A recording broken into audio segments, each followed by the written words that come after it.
যখন শুনলেন সিনহার জীবনের গল্প তখন একেবারে স্তব্ধ হয়ে গিয়েছিলেন। নিথি বেগমের তিনতলা বাড়িটির দোতলার একটা ফ্ল্যাটে সিনহাকে থাকতে দিয়েছেন তিনি। বাড়ির পাশেই রয়েছে একটা পার্লার। নিথি বেগমের পরিচিত পার্লারের মালিক।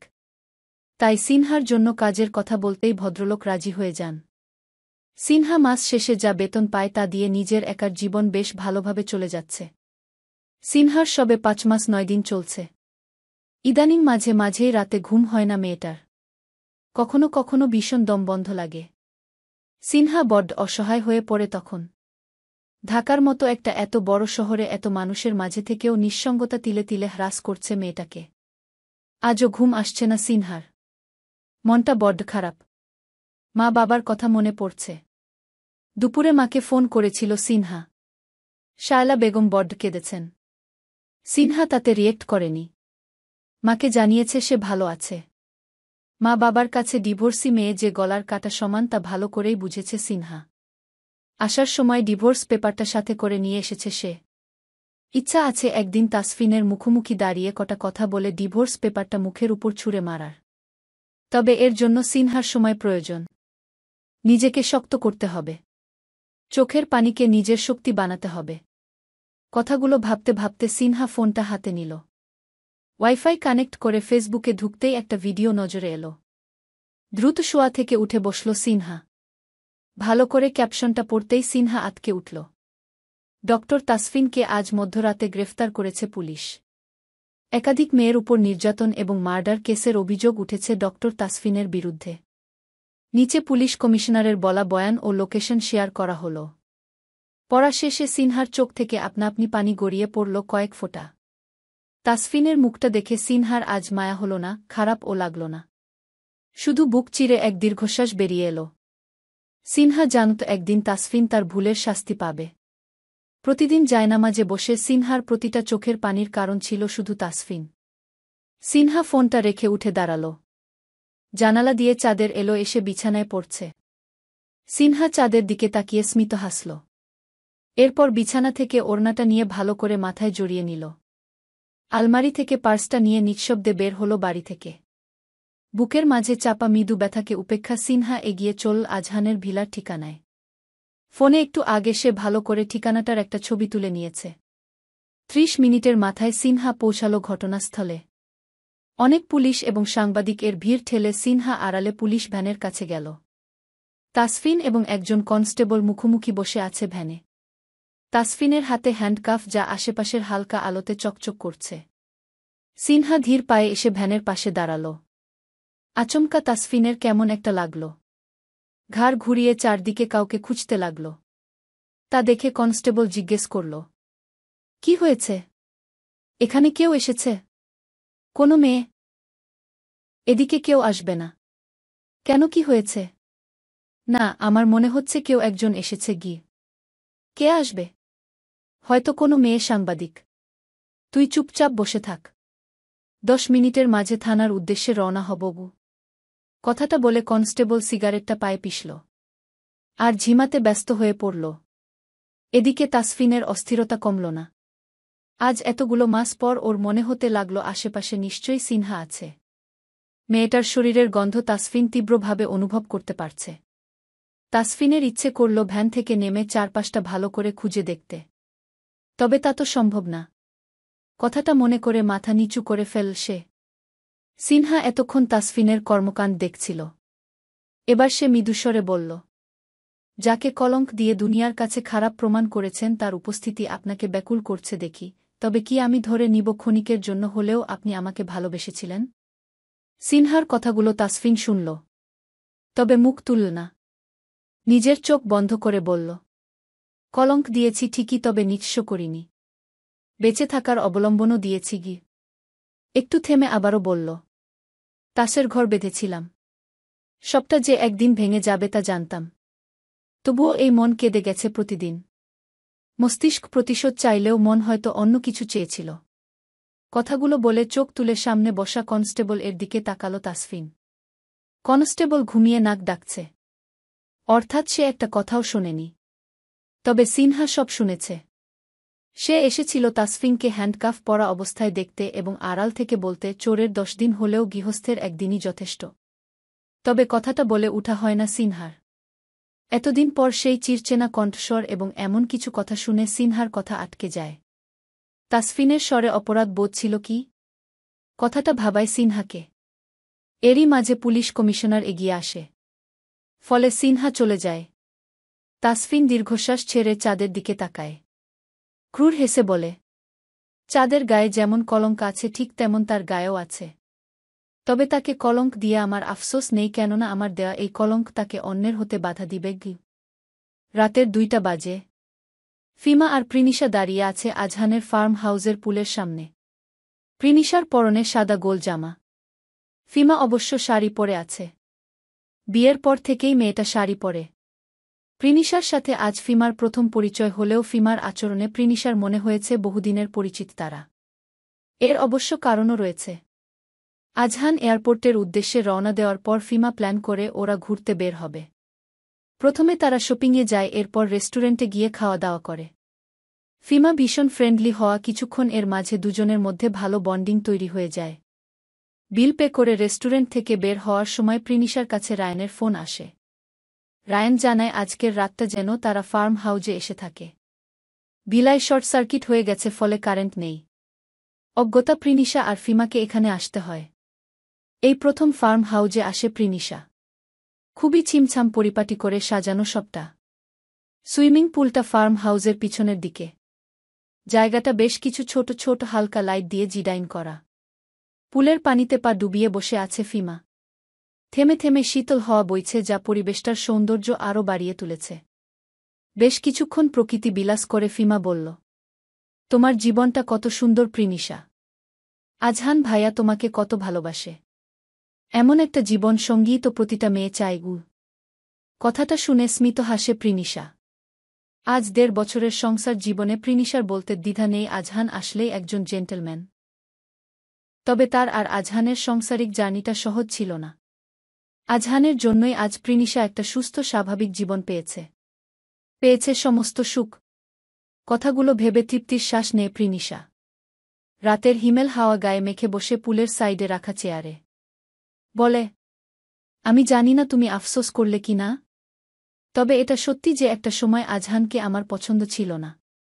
আমি ভাবতাম এতটা বয়সের গ্যাপ রয়েছে আমাদের, এর উপর আগে থেকে চিনি না কেউ কাউকে। এই সম্পর্কের ভবিষ্যৎ নেই। একদিন না একদিন আমরা আলাদা হয়ে যাব। আর এটাই হতো যদি না আজহান শক্ত হাতে সবটা সামলাত। হ্যাঁ, আমি শুনেছি তোমার আর ভাইয়ার গল্প। রিজবি আমাকে একদিন বলেছিল। রিজবির কথা উঠতেই প্রিনিশা জিজ্ঞেস করল, তুমি রিজবি ভাইয়ার সাথে সুখে আছো তো? কথাটা শোনা মাত্র মুখ মলিন হয়ে গেল ফিমার। বলল, সুখে আছি কিনা জানি না, তবে বেঁচে আছি কোনোরকম। বাবা মার থেকে দূরে আছি এতগুলো দিন। ভীষণ কষ্ট হয় আমার প্রিনিশা। আমি কাউকে বলতে পারি না। একটা পুতুল খেলা সংসার করছি আমি, যেখানে আমি একাই চেষ্টা করছি সম্পর্কটাকে স্বাভাবিক করার। ফিমার কথা শুনে প্রিনিশার বুকটা ভারী হয়ে উঠল। বলল, রিজবি ভাইয়া তোমাকে ভালোবাসে আপু। হয়তো প্রকাশ করে না, কিন্তু ভালো ঠিকই বাসে। আমি ভাইয়াকে দেখেছি তোমাকে নিয়ে ভাবতে। তোমার কমফোর্টের জন্য ভাইয়া এই কয়েক মাসে বহু বাসা চেঞ্জ করেছে। হাসে ফিমা। বলে, বাসা চেঞ্জ করেছে নিজের কারণে। রাত বিরাতে মদ খেয়ে বাড়ি ফিরে। আমি বাসার ভেতরে এলাও করি না। সারারাত বাহিরে থাকে। আশেপাশের মানুষজন দেখে নানান কথা বলে। সেসব কানে গেলেই বাসা বদলাগু। কথাটা শুনে প্রিনিশা চুপ করে যায়। একটু সময় নিয়ে বলে, তুমি তাহলে আলাদা হয়ে যাও আপু। মনের মিল না থাকলে শুধু শুধু একটা সম্পর্ক কেন টানবে? আমি রিজবিকে বলেছি ডিভোর্সের জন্য অ্যাপ্লাই করতে। হয়তো কাল পরশুর মধ্যে লয়ারের কাছে যাব আমরা। ডিভোর্সটা হয়ে গেলেও আমি লন্ডন ফিরতে পারব না। কথাগুলো বলে নির্বে চোখে পানি মুছে নেয় ফিমা। হালকা হেসে বলে, তুমি অনেক ভাগ্যবতী প্রিনিশা। সত্যি বলতে কি জানো, হাসবেন্ড যদি ভালো না হয় তাহলে একটা মেয়ে শত চেয়েও সংসার করতে পারে না। ছোট থেকে ডিভোর্স, বিচ্ছেদ এসব অপছন্দ করতাম। অথচ দেখো কি হলো। তাচ্ছিলের সুরে শেষের কথাটা বল ফিমা এরপর উঠে দাঁড়াল। বলল, আমি ফোনটা নিয়ে আসছি রুম থেকে গু। ফিমা যেতেই প্রিনিশা উঠে পুলের সামনে গেল। চোখ বন্ধ করতেই আজহানের মুখটা ভেসে উঠল। প্রিনিশা ফোনের সময় দেখল 2:30 বাজে। আজহান নিশ্চয়ই এখন ফ্লাইটে। ফোনেও পাওয়া যাবে না তাকে। অথচ ভীষণ কথা বলতে ইচ্ছে করছে। প্রিনিশা মন খারাপ করে দাঁড়িয়ে রইল। তখনই কারো উপস্থিতি টের পেল। চোখ বন্ধ রেখেই বলল, ফিমা আপু তুমি বরং গিয়ে ঘুমিয়ে পড়ো। অনেক রাত হয়েছে গি। প্রিনিশার কথার জবাব এলো না। ভ্রু কুঁচকে ফেল মেয়েটা। পিছন দিক ফিরতেই আজহানকে দেখে চমকে উঠল। ভাবল হ্যালুসিনেশন করছে। কিন্তু একই আজহান এগিয়ে আসছে। প্রিনিশা এবার ঘাবড়াল। পেছানো শুরু করল। আর এক কদম পেছালে পুলে পড়ে যাবে ঠিক এমন সময় আজহান প্রিনিশার হাত ধরে ফেলে। টান দিয়ে নিজের কাছে আনলে প্রিনিশা অবাক হয়ে জিজ্ঞেস করে, আপনি সত্যি এসেছেন? হুম। কিভাবে সম্ভব? আমি 1 ঘন্টা আগে আপনাকে কল করার ট্রাই করেছিলাম, ফোন অফ ছিল গু। ফোন অফ থাকলেই আমি ফ্লাইটে আছি কে বলল? প্রিনিশা থতমত খেল কথাটা শুনে। তা দেখে আজহান বলল, আজ কি বলো তো? আমাদের বিবাহ বার্ষিকী। উহু কি? তাহলে কি? ভাবো উ। প্রিনিশা কিছুক্ষণ ভাবলে। তবে কিছুই খুঁজে পেল না। তা দেখে আজহান প্রিনিশার দিকে ঝুঁকল। প্রিনিশার ঘাড়ে ঠোঁট ছুঁয়ে বলল, আজ আমার জন্মদিন গু। প্রিনিশার চোখ জোড়া বড় বড় হয়ে গেল কথাটা শুনে। বলল, আপনি আমাকে আগে বলেননি কেনা? আগে বললে কি করতে? আপনার জন্য কেক বানাতাম অথবা কোনে গিফট নিতাম। এখন তো দুটোর একটাও হবে না। অনেক রাত হয়ে গেছে গি। কথাটা বলেই মন খারাপ করল প্রিনিশা। তা দেখে হাসল আজহান। প্রিনিশার ঘাড়ে মুখ ডুবিয়ে রেখেই পকেট থেকে একটা চেইন বের হল। ডায়মন্ডের নীল লকেটের চেইনটা প্রিনিশার গলায় পরিয়ে দিতে দিতে বলল, আজ আমি তোমার কাছে কিছু চাই উ। হ্যাঁ বলুন উ। আমি তোমাকে চাই, শুধু আমার করে। আমার টাইটেল নয়, পুরো আমিটাকে তোমার করতে চাই। দিবে আমায় অনুমতি? আজহানের কথায় প্রিনিশার গাল দুটো লাল হয়ে গেল। মুখ জুড়ে ভর করল এক রাশ লজ্জা। কি বলবে? কিভাবে বলবে? কিছু জানা নেই মেয়েটার। এদিকে আজহানের ঘাড়ে মুখ ডুবিয়ে রাখার ফলে টালমাটাল হয়ে যাচ্ছে প্রিনিশার অনুভূতিরা। তা বুঝতে পেরে মুখ তুলল আজহান। প্রিনিশার চোখের দিকে তাকিয়ে বলল, আমার উত্তর কই? প্রিনিশা কিছু বলল না। আজহানের বুকে মুখ লুকাল। তাতে আজহান নিজের উত্তর পেয়ে গেল। কোলে তুলে নিল প্রিনিশাকে। রুমে বসে আছি, চোখ দিয়ে অনবরত পানি পড়ে যাচ্ছে। কিছুতেই থামাতে পারছি না। রাহুলের জন্য আব্বুর এই অবস্থা, তবুও ওর জন্য কেন কষ্ট হচ্ছে আমার কেন? যার জন্য আমি আমার আব্বুর সাথে কথা বলতে পারছি না। আব্বু নড়তে পারছে না, কিছু করতে পারছে না। আম্মু কষ্ট পাচ্ছে, সবাই রাহুলের জন্য কষ্ট পাচ্ছে। ওকে আমি ঘৃণা কেন করছি না? কেন ওকে হারিয়ে আমার এত কষ্ট হচ্ছে? আজকের পর আর চাইলে ও আর রাহুলের কাছে যেতে পারব না। আমি কি ভুল করছি? না, এইসব আর ভাবব না। আমি কোনো ভুল করছি না, যা করছি সব ঠিক করছি। আগে যা করেছি তা ভুল ছিল। রাহুল নামের বিশ্বাসঘাতকে ভালোবাসাটাই আমার ভুল ছিল। যার সাথে ভালোবাসার পর থেকে যা জেনেছিলাম মিথ্যে ছিল, কোনো সত্য ছিল না। সে একজন মাফিয়া, যার পেশা লোক ঠকানো। নিরীহ মানুষকে কষ্ট দেওয়া, যখন যে তার বিরুদ্ধে যাবে তাকে গুলি করে হত্যা করা। আব্বু ও প্রতিবাদ করতে গিয়েছিল, বিনিময় কি পেলে? এমন একজন মাফিয়াকে আমি ভালোবাস।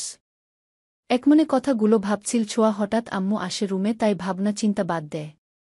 আম্মুর সাথে নিচে আসি, সবাই বসে আছে। আমার অপেক্ষায় ছিল আমাকে নিয়ে ভাইয়ার পাশে বসতে বলে। যেই বসতে যাব, কেউ টান মেরে দূরে সরিয়ে নেয়। আচমকা এমন হওয়ায় সবাই বসা থেকে দাঁড়িয়ে যায়। লোকটির দিকে তাকিয়ে আতকে উঠি, এ তো আর কেউ না, রাহুল। কি বিচ্ছিরি অবস্থা হয়েছে! চোখ দুটো লাল টকটকে হয়ে আছে, চোখে নিচে কালো চুলগুলো উস্কো খুস্কো, কতদিন ঠিক করেনি কে জানে। এমন অবস্থা, একে নিজের অজান্তেই বুকে কষ্ট অনুভব করলাম, জানি কেন কষ্ট হচ্ছে। হঠাৎ ভাইয়ার চিৎকার শুনে ঘুরে তাকালাম। তুই এখানে কি করছিস? তোর সাহস কি করে হলো ছোঁয়া হাত ধরার? ছাড় বলছি। আমার সাহসের এখনও কিছুই দেখিসনি তুই? খুব শখ না বিয়ে করার? করবি, ভালো কথা। মেয়ের কি দেশে অভাব পড়েছে যে একজন বিবাহিত মেয়েকে বিয়ে করছিস? হুয়াটকে বিবাহিত কি বলছিস তুই? কি তুই জানিস না? যাকে বিয়ে করছিস তার সম্পর্কে সব না জেনেই বিয়ের জন্য হ্যাঁ করে দিয়েছিস। রাহুল, তোর ফালতু কথা শোনার মতো সময় আমার নেই। ছোঁয়াকে ছাড়। অসম্ভব, ছোঁয়াকে তো কখনো ছাড়তে পারব না। She is my sweet wife বলে কথা। বুকে কেউ ছাড়ে বুঝি? বোমানে বউ। অসম্ভব, আমি বিশ্বাস করি না ছোঁয়া এমন কাজ কখনো করবে না। ও কাউকে না জানিয়ে এমন একটা ডিসিশন একা নিবে না। নিবে না কি? ছোঁয়া আমাকে ভালোবাসে, আমিও তাই, এটা না নেওয়ার কি আছে? আর তোর বিশ্বাস না হলে ও এটাই ঠিক, আর আমি তোকে বিশ্বাস করাতে ও চাই না। তুই যে নোংরা খেলা খেলছিস, খুব তাড়াতাড়ি আমি তা শেষ করে দেব, কিন্তু এখন ছোঁয়া আমার সাথে যাবে। এতক্ষণ আমি চুপ করে দুজনের কথা শুনছিলাম। এখন কিছু বলতে যাবে, আম্মু আমার কাছে এসে দাঁড়ালো, সাথে সাথে রাহুল আমার হাত ছেড়ে দেয়। আর সাথে সাথে আম্মু চড় দেওয়ার জন্য হাত উঠায়। আমি ভয় পেয়ে চোখ বন্ধ করে নেই, কিন্তু কোনো কিছু না হয় তাই চোখ খুলে দেখি রাহুল আম্মুর হাত ধরে রেখেছে, যা দেখে আমার মাথায় রক্ত উঠে যায়। পেয়েছে কি? সরি শাশুড়ি আম্মা, এটা আমি করতে দিতে পারবো না। ছোঁয়া গায়ে হাত উঠাতে আপনি পারবেন না। রাহুল আম্মুর হাত ছাড়েন। আপনার এত বড় সাহস, আমার আম্মুর সাথে এভাবে কথা বলছেন? আম্মু আমাকে যা খুশি তাই করবে, মারতে ইচ্ছে হলে মারবে, এতে আপনি বাধা দেওয়ার কে? আমি তোমার স্বামী। মানি না, আমি একজন মাফিয়া, কখনো আমার স্বামী হতে পারে না। যার জন্য আমার আব্বু মৃত্যুর সাথে লড়াই করছে, তাকে আমি কখনো স্বামী মানি না।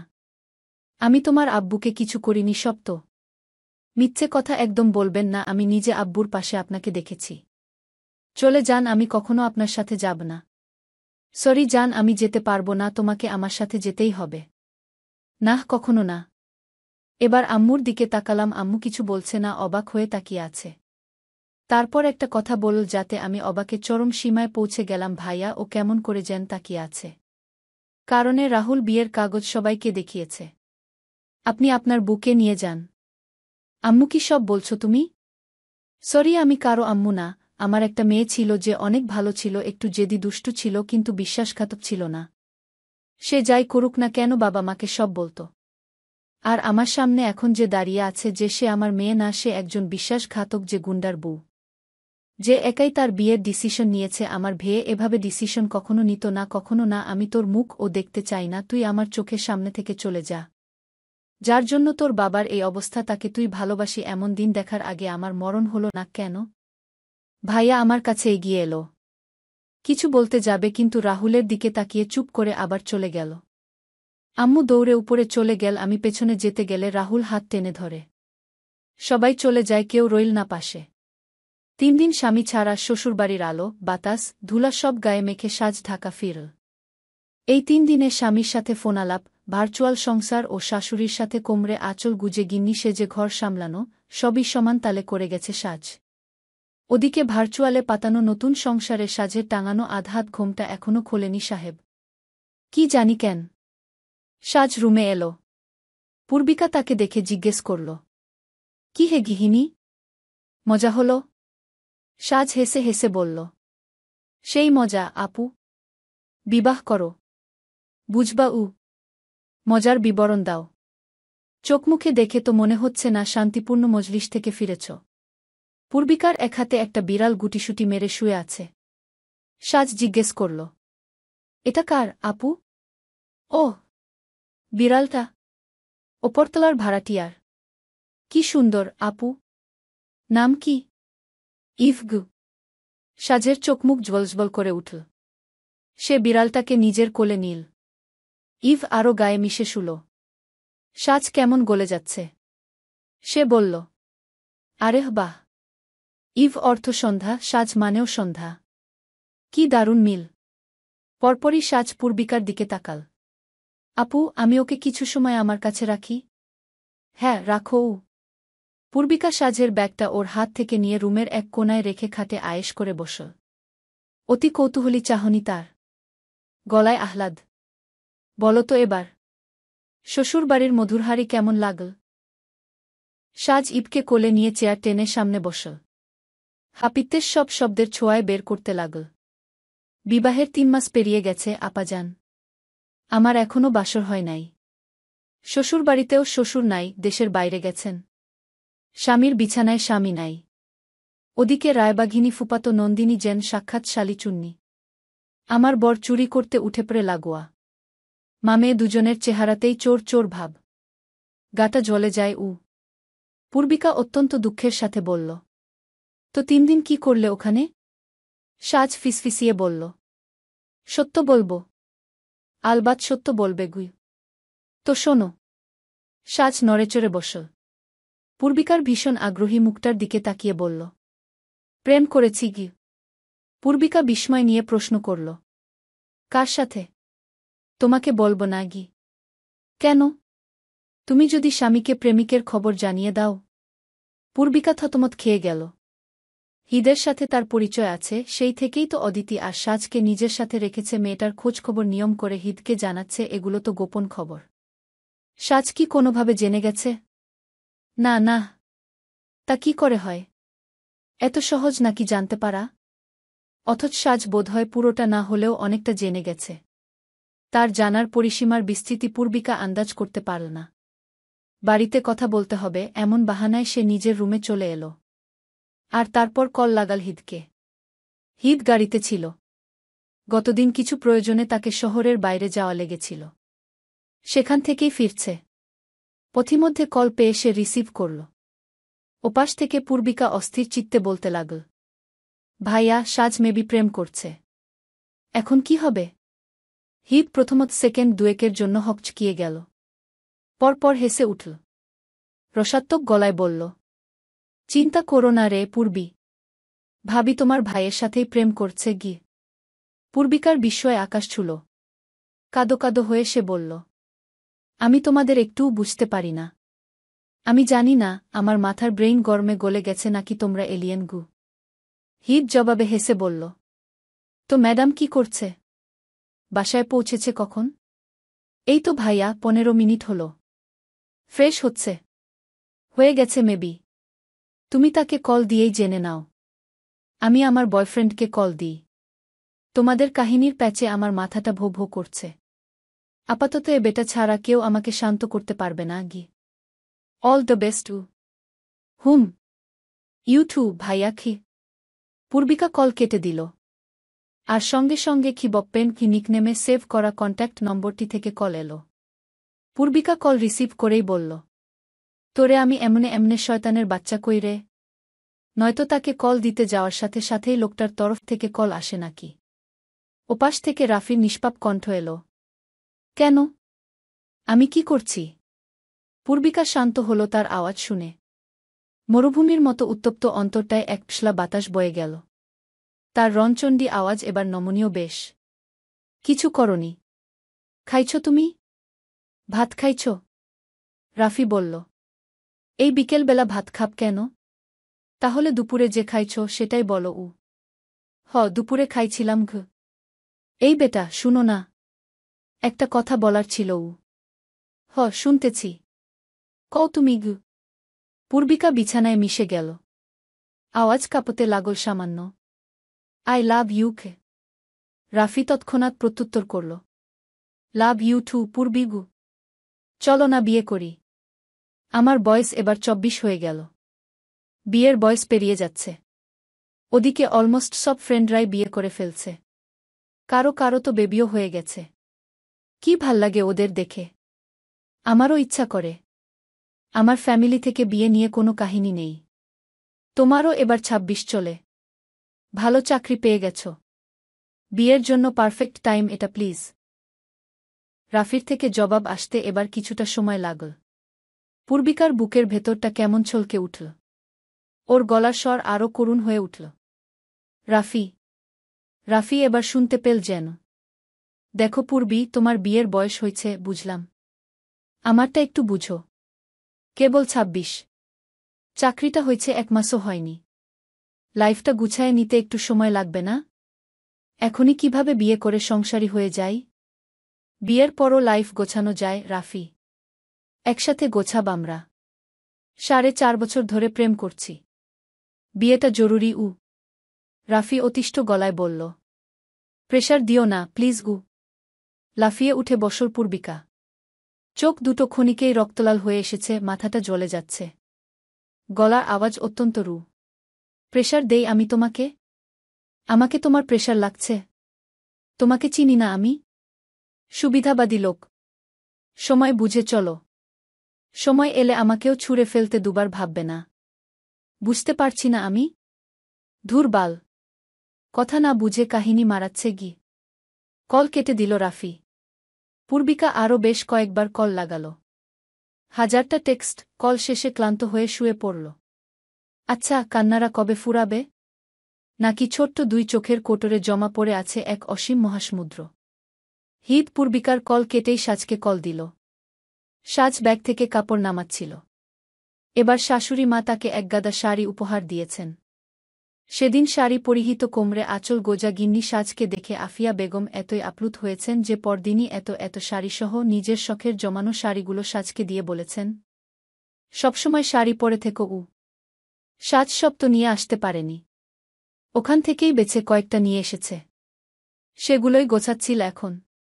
এমন সময় সাজের জেনারেল মোডে থাকা ফোনটা বেবিডল গান তুলে বেজে উঠল। সাজ কাপড় গোছাতে গোছাতে কলিং টিউন শুনে নাচতে লাগল। একবার কল কেটে গেল, এরপর আবার। চতুর্থবারে সাজ কল রিসিভ করল। ওপাশ থেকে হিদের অস্থির আওয়াজ, ইউ ওকে? সাজ সামান্য কেশে গলায় গাম্ভীর্য এনে বলল, আম ওকে। কল ধরছিলে না কেন? সাজ মেকি রাগ দেখিয়ে বলল, কি আশ্চর্য, ফোন ধরে বসে থাকব নাকি? ব্যস্ত ছিলাম। ওহ, ওকে। তো কি নিয়ে ব্যস্ত ছিলেন শুনি? কিরে রে শালা, তোর শত্রুতা আমার সাথে, মাঝখান থেকে আমার মাথামোটা বুটাকে কেন তুলে আনলি? এই তো চলে এসেছে আমাদের মেইন লিড। আয় ভাই, কাছে আয়। নতুন আত্মীয় বলে কথা। আত্মীয় সে না হয় বুঝলাম, কিন্তু আমাদের এত হয়রানি করে তো আর এখানে আদর যত্ন করে দুধু খাওয়াতে নিয়ে আসিসনি। তাই যা বলার কাজের কথায় এসে যা। ইহামের এই ধরনের কথায় বাঁকা হাসি আরও প্রসারিত হয় আয়হার পাটোয়ারির। ক্ষণে ক্ষণে সেই বিশ্রী হাসি বিদঘুটে ধারণ করছে। ইহাম কঠোরভাবে স্থির হয়ে দাঁড়িয়ে থাকলেও কেউ টের পেল না তার অন্তঃকরণের উত্তপ্ত দাবানো। ঝলসানো দৃষ্টিতে এক পলক আয়হারকে দেখে ঘাড় বাঁকিয়ে তীক্ষ্ণ চোখে তাকাল মায়রার দিকে। মেয়েটা করুণ মুখশ্রীতেও যেন বিস্ময় নিয়ে তাকিয়ে আছে তার দিকে। হৃদয়ে অনুভব করে কলিজা কামড়ানো যন্ত্রণা। নিঃশ্বাসটাও যেন ভারী হয়ে উঠেছে মায়রার ওই আদলে। হাত পা বাঁধা অবস্থায় সামনাসামনি দেখে চোখে মুখে দাউ দাউ করে আগুন জ্বলে উঠে শক্ত কঠিন মানুষটার। দপদপ করে জ্বলতে থাকার আগে চোয়াল শক্ত হয়ে আসে, সেই সাথে সব ধূলিসাৎ করার অবকাশে হাতগুলি হয়ে উঠে দুই ও মুষ্টি মেয়ে। ভেতরের সব আক্রোশ আর ক্রোধগুলি মিলেমিশে একাকার হয়ে খুবলে খেতে চায় আয়হারকে। ক্রুদ্ধ কণ্ঠে জানায়, ওকে এখানে এনেছিস কেন? ছেড়ে দেখি। ইহামের তেজ মেশানো ক্রোধের ঝাঝালো কণ্ঠ বেশ টের পেল আয়হার। সে তুচ্ছভাবে হাসল, যেন বিরাট কাজ সাধন করতে পারল। তার এমন হাসি দেখে এবার ইহাম মায়রার করুণ মুখশ্রী থেকে চোখ সরিয়ে নেয়। তাকায় আয়হারের দিকে। এই মুহূর্তে মনে হচ্ছে এক থাবায় আয়হারের গলা চেপে ধরতে। কিন্তু তার দুর্বলতা যখন বৈরীর হাতে, তখন তাকেও তো একটু দমতে হবে। চাইলেও আয়হারকে আক্রমণ করতে না পারার পীড়া যেন ফুটন্ত ক্রোধে টকবক করছে। চোখ দিয়ে আগুন বের হওয়া দৃষ্টিতে কেবল হিংস্রভাবে তাকিয়ে আছে আয়হারের দিকে। সিংহ যেমন শিকারের আগে নিখুঁত করে তীক্ষ্ণভাবে সবটা মেপে নেয়, ঠিক তেমন। শানিত তবুও স্থির কণ্ঠে আবারও বলে উঠল, মায়রাকে ছেড়ে দে আয়হার পাটোয়ারি। তোর শত্রুতা আমার সাথে, ওকে যেতে দে গি। আমার শত্রুতা তোর সাথে আর তোর ঘনিষ্ঠ বন্ধুত্ব মিসেস চৌধুরীর সাথে। শত্রুর বন্ধু শত্রু হয় ভুলে গিয়েছেন বেয়ান সাহেব? তোর যা বলার যা করার আমার সাথে কর। ওর সাথে কি? ছাড় ওকে। কে মিসেস চৌধুরী? তোর দুর্বলতা ক্যাপ্টেন ফাহাদ ইহাম চৌধুরী। কথাটা কর্ণকুহরে পৌঁছতেই অপারগতায় চোখ মুদে আসল ইহামের। আরও দুই উদ্যমের সাথে মুষ্টিবদ্ধ হাত আরেকটু শক্তি দিয়ে চেপে ধরে।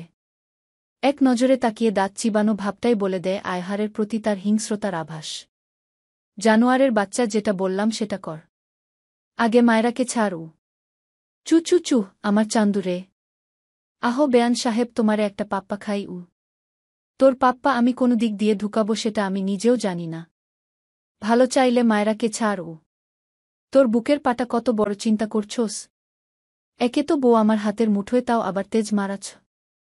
আয়হার, তোর সব কথা শুনব, আগে মায়রাকে যেতে দে। তারপর যা কথা বলার আমার সাথে একান্ত বল। আমারে কি ফিডার খাওয়ার আবু ভাবো তুমি? তুমি শালা বহুত শেয়ানা মাল। নয়তো এমনি গর্তে ঢুকে পড়ো। ফাঁদ না পাতলে কি আর তোমাকে আমার সামনে পাওয়া যাইত? তোমার বুড়ে কাজে লাগাইয়াই তোমারে এইখান পর্যন্ত টাইনা আনছি আমি। একটু আগেই ফোনের স্ক্রিনে যখন মায়েরার এই ছবি দেখেছিল তখন কেমন পাগল পাগল করছিল ইহাম। ঘামার্ত আর উন্মাদের মতো হওয়া অস্থির মুখশ্রী যে কাউকে ঘাবড়ে দিবে। পাগলের মতো দ্রুত সে ইব্রাহিমের পাঠানো ফুটেজটা ওপেন করে। বেশ মনোযোগ দিয়ে একটু জায়গা একবার দুইবার বহুবার দেখে। ওই ঘরে মায়েরা ঠিকই প্রবেশ করেছিল কিন্তু আর বের হয়নি। ঘরে থেকে যদি বের না হবে আর সেই ঘরেও যদি না থাকবে মেয়েটা তবে গেল কোথায়? ওই ঘরেই বা কি আছে? ভাবনাটা মাথায় আসতেই আরও অস্থির হল সে। বুকের গহীন থেকে আতঙ্কের ধিপুধিপ শব্দ হচ্ছে। ভেতরের বিচলিত ভাব যখন জোয়ারে রূপান্তর হয় তখন আর অপেক্ষা করতে পারে না সে। উদ্ভ্রান্তের মতো দৌড়ে যায় সেই রুমের সামনে। মার্জিত বেশভূষায় আবিত সুস্থ এক কঠিন মানবের আড়ালে লুকিয়ে থাকা হিংস্র পাগলের মতো চাপড় লাগায় দরজায়। হাতের তালু দিয়ে অনবরত ধাক্কা দিতেই থাকে।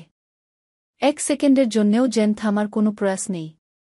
অমন উশৃঙ্খল শব্দ পেয়ে ভেতর থেকে বৃদ্ধা বেশ বিরক্ত হয়ে দরজা খুললেন। ওপাশে ইহামেকে দেখে চটে গেলেন বেশ, তা উনার অভিমুখে স্পষ্ট। বিরক্ত হয়ে বিতৃষ্ণা সুরে কিছু বলবেন তার আগেই ইহাম ক্ষিপ্রে দরজা ঠেলে ভেতরে ঢুকে যায়। যেখানে তার অন্তঃকরণে লুকায়িত নারীর ভয়ঙ্কর বিপদ সেখানে ভদ্রতা দেখানোর কোনো প্রশ্নই উঠে না। ঘরে ঢুকেই একজন মহিলাকে শুয়ে থাকতে দেখে চোখ ফিরিয়ে আড়াল হয়ে দাঁড়ায়। তখনই বৃদ্ধা হুঙ্কার ছেড়ে তেড়ে আসে। এই ছেলে বেয়াদব, অসভ্য!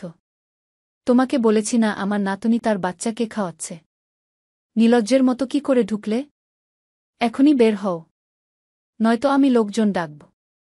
তুমি কোনো পক্ষের? হ্যাঁ, দাঁড়াও, আমি আকবরকে জানাচ্ছি। এই অসভ্য কি করে এই বিয়ে বাড়িতে উত্তেজনায় ঘন ঘন নিঃশ্বাস নিচ্ছে ইহাম। তার বুকের ছাতি জুড়ে যেন মায়েরাকে নিয়ে আতঙ্ক আর ভয়। এই প্রথম কোনো অপারেশনে এত ভীতিভাব তার শ্বাসটাই আটকে দিচ্ছে। বৃদ্ধা মহিলার হুঙ্কার গায়েও লাগল না ইহামের। সে ঘুরে তাকায় উনার দিকে। চোখগুলি অসম্ভব লাল হয়ে গিয়েছে। থেমে থেমে লঘু কণ্ঠে জবাব দেয়, এই রুমে কাজ আছে, আপনারা দয়া করে আরেকটা রুমে যান। এই ছেলে ভদ্রতা শেখায়নি বাবা মা? মস্তানি করছো এখানে এসে? রাখো, তোমার খবর করছি। বেয়ারা ছেলে, চরিত্রের ঠিক নেই, আবার এখানে এসে গুন্ডামি করো। মতলব বুঝি না তোমার? বৃদ্ধার এমন ধরনের কথা এবার মেজাজ চটাল ইহামের। নিজেকে ভদ্রতার গণ্ডিতে আর সংযত করে রাখতে পারল না। রাগে ফোসফোস করতে করতে পরনে কালো কোটটা খানিক সরিয়ে কোমরের পিছন থেকে গ্লক ১৭ মডেলের পিস্তলটা বের করল। কঠিন ক্রুদ্ধ মুখশ্রীতে কেমন রুক্ষ স্বরে বলে উঠে, ভালোভাবেই বলছি, এই রুম থেকে যান। আর বিষয়টা যদি রুমের বাহিরে গিয়েছে তাহলে খুব ভালো হবে না কিন্তু। আশা করি বুঝতে পেরেছেন। কেউ যেন ঘটনাটা একটুও না জানে। বুঝা গেল?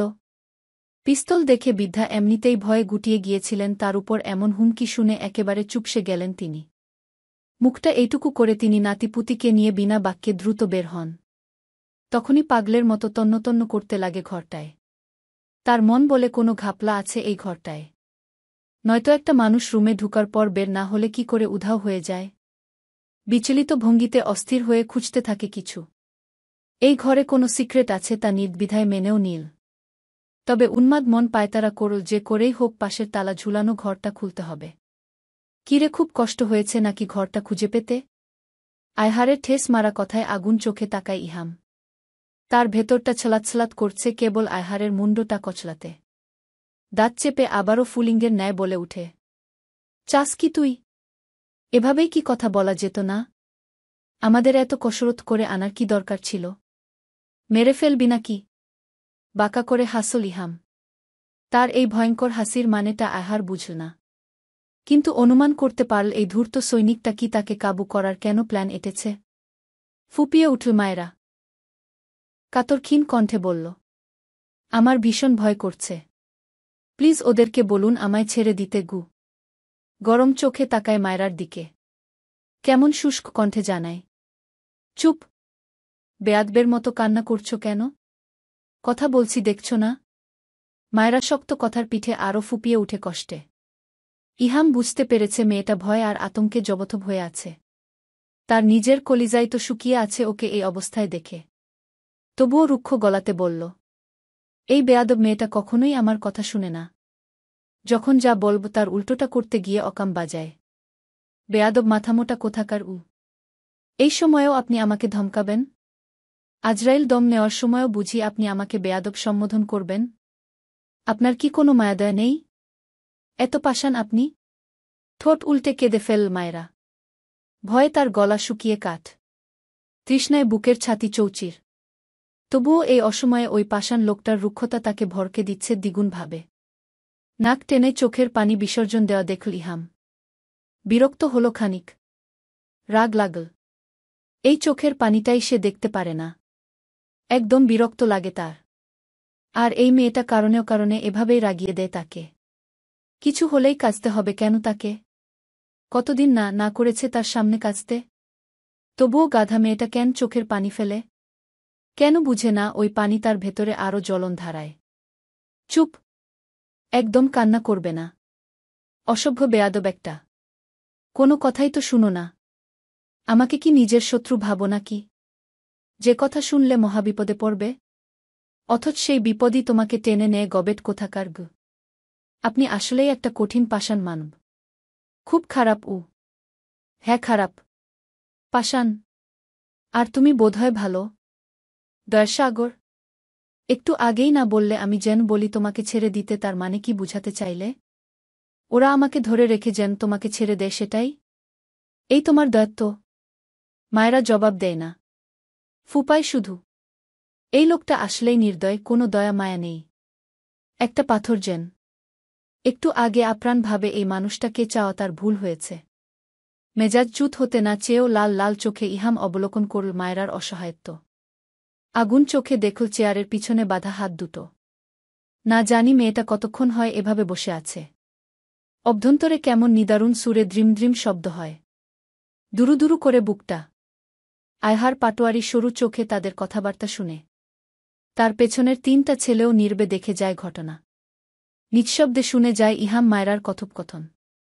ছোট ছোট চোখে ইহামের দিকে তাকিয়ে আয়হার কিছু ভাবে গভীর হয়ে। এই দুই মনোবলের সৈনিকটা বেশ দক্ষ এবং ধূর্ত মস্তিষ্কের। এই পরিস্থিতিতেও এমন স্বাভাবিকভাবে কথা বলছে কেন? যেন কোনো বিচলতা ভাব কিংবা কোনো সংশয় আতঙ্ক কিছুই নেই। কিছু একটা ভেবেই কুচকানো কপালের চামড়া টানটান হয়ে যায়। এই ধরিবাজ সোল্ডার ম্যান কি কোনো ছক কষে এসেছে নাকি? এই জন্যেই কি সময় পার করতে চাইছে শুধু, নাকি এমনি এমনি? বিশ্বাস করা যায় না। আর তার মতো মানুষের জন্যে প্রশাসনিক কাউকে তো একদমই বিশ্বাস করার প্রশ্নই আসে না। এই নাটক থামা তোদের। ড্রামা শুরু করেছিস নাকি? আমাদের কি চোখে পড়ে না? নিজের বেডরুম পেয়েছিস এটা? শালা বিয়ে করেছিস নাকি? বউয়ের মর্ম বুঝিস? বউয়ের জ্বালাতন সম্পর্কে কোনো ধারণা আছে তোর? তার উপর যদি হয় আমার বেয়াদব বউয়ের মতো, তাহলে তো আর কথায় থাকে না গি। ব্যাবাচ্চাকা খেয়ে গেল আয়হার। কপালে আবারও ভাঁজ পড়ল। ইহামের কথার আগামাথা কিছুই বুঝতে পারল না সে। জ্বালাতন বেয়াদব বুকি বুঝাতে চায় সে তাই ভাবে। কিন্তু না, এই ধূর্ত ইহামের হাবভাব চালচলন তার মোটেও সুবিধার লাগছে না। কেমন যেন ঘাপলা লাগছে। পরক্ষণে নিজের পরিকল্পনার কথা মনে করে নিজের সংশয় ভাব দূর করার চেষ্টা করল সে। বাহিরে কোনো প্যাচ দেখলে সে এই ঘরের ভেতরে বসে থেকেই জানতে পারবে, সেই ব্যবস্থা করেই এসেছে সে। তাই অযথা ঘাবড়ানোর কোনো কারণ নেই। তবে এদের দুজনের এই কথাবার্তা তার বিরক্ত লাগছে এবার। রুষ্ট গলায় বলে উঠল আয়হার। থামবি তুই? বেশি কথা বলিস কেন? নিজেকে কি ভাবিস? বুকে ভয়ডর নেই নাকি? যা কথা বলার আমার সাথে বল। আবারও বলছি, আমার বেয়াদব বুটাকে ছেড়ে দেগি। একদম চুপ করুন। কি কেঁদে কেটে ঘেমে মুখের বিবর্ণ রূপ ধারণ করছে মায়েরার। কথায় কথায় বেয়াদব বলা বন্ধ করুন, নয়তো খুব খারাপ হয়ে যাবে উ। কি করবে? কি করতে পারবে তুমি? খুন করে ফেলব। আর একবার বেয়াদব বললে উ। মাথামোটা গবেট রে। তোর হাত দুটিই তো বাঁধা আছে। নিজেই বাঁচতে পারছিস না, আবার আমাকে মারতে চাইছিস? দাঁত কিরিমিরি করে উঠে মায়েরার। রাগে শরীর রিরি করে তার। মনে মনে চাইছিল ইহাম যেন যেভাবেই হোক চলে আসে। দোয়া করছিল বারবার যেন তাকে বাঁচিয়ে নেয়। অথচ এই লোক এমন ভয়াবহ বিপদের মুখেও তাকে বেয়াদব বেয়াদব করে যাচ্ছে। এই অবস্থায় শত্রুদের সামনে বন্দুকের মুখে বসে আছে, অথচ লোকটার কি একটুও ভয় হচ্ছে তার জন্যে? একটুও চিন্তা নেই তার মনে? ঠোঁট ভেঙ্গে কেঁদে উঠে মায়েরা। তথাপি বোকা মেয়েটা বুঝল না শান্তস্থিরভাবে দাঁড়িয়ে থাকা লোকটার ভেতরে আতঙ্কের ভয়াবহ তাণ্ডবের কথা। বেয়াদব মেয়ে আমার একটা কথাও শুনতে চায় না। এবার মজা বুঝো। তোমার মতো মাথায় গোবর ভরা গবেটদের একটু শিক্ষা পাওয়া দরকার। তো এসেছেন কেন? আমি তো জন্মের বেয়াদব। চলে যান এখান থেকে। আমার বিপদ হোক বা মরি তাতে আপনার কি? এই গুন্ডা ভাই, আপনার পিস্তলটা দিয়ে একটা গুলি করুন তো আমায়। মায়রার এহেন কথায় রাগে নিষ্পিস করে উঠে ইহামের শরীর। দাঁত পিষে সে আগুন লাল চোখে তাকায় মায়রার দিকে। ইচ্ছা হয় বলদ মেয়েটার গলা চেপে ধরুক গিয়ে। এত মাথামোটা এই মেয়েটা। স্থির ভঙ্গিতে কেমন হিম কণ্ঠে শাসিয়ে উঠল ইহাম। কি ভেবেছ এভাবে এই পরিস্থিতিতে আছি বলে কি তোমায় কিছু করতে পারব না আমি? আমি যদি এক চুল নড়ি তাহলে সোজা গিয়ে তোমার গালে ঠাস ঠাস করে কয়েকটা লাগাব। দেখতে চাও নাকি? আপনি একটা রাক্ষস। পাথরও আপনার চেয়ে ভালো আছে। একটা পাষাণ আপনি। জাহান্নামে যান। তোমাকে সাথে নিয়েই যাব। দূর দূর। আমি যাব আপনার সাথে? থাকবই না আপনার কাছে একটা কঠিন পাষাণ লোক। একবার শুধু বের হতে পারি এখান থেকে, তারপর যা করার পরে দেখছি। কারো দাম নেই আপনার কাছে, তাই না? আপনার মূল্য শুধু আপনার চাকরি। এই চাকরি দিয়ে যদি আমি ডুগডুগি না খেলি পেরে দেখবেন। স্টুপিড একটা। বাদরের বাচ্চার মতো মাথায় তুলে দিব এক আছাড়। দাঁত কিরিমিরি করে বলল ইহাম। চুপপ কি চোখ বন্ধ করে চেঁচিয়ে উঠল আয়হার পাটোয়ারি। একদম চুপ কর দুটা। বিরক্ত হয়ে যাচ্ছি আমি। আমারে কি বোকাচো পেয়েছ তোমরা? সামনে রেখেই সমানে রেশারেশি করছিস। তোরা কি স্বামী স্ত্রী নাকি সাপ নেউল? এই অবস্থাতেও এমন করে কেমনে ঝগড়া করিস? নাকি অন্য ব্যাপার স্যাপার আছে?